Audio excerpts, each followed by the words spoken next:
একে একে কি হচ্ছে এইসব? হ্যাঁ, রাখি পড়বে তাও গিফট দিতে কঞ্জুসি। তো ব্যাপারটা হচ্ছে এটা রাখি পূর্ণিমার দিনের ব্লগ, তবে এটা আপলোড করা হয়নি, অনেক দিন পর আপলোড করছি।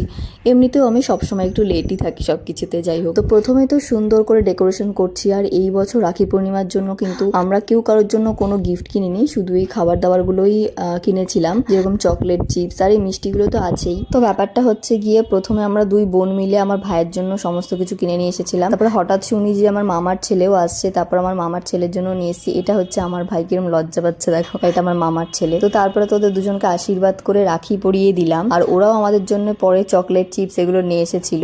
আর এই বছর একটুখানি অন্যরকম ভাবেই আমরা রাখিটা সেলিব্রেট করলাম। আর ঠিক তারপরই আমাদের যে সমস্ত চকলেট ছিল তার উপরেও বসবে ওদের ভাগ। আর এইদিকে দেখো আমার কাণ্ড, রাখি পরিয়েই পাটা এগিয়ে দিলাম নমস্কার করার জন্য। এটা কিন্তু আমি মাঝে মধ্যেই করি, আমার বেশ মজাই লাগে। তারপর আমার ভাইয়ের প্রণাম করার স্টাইল দেখে তো আমাদের হাসতে হাসতে পেট ব্যথা, ভাই বোনদের মধ্যে যা হয় আর কি।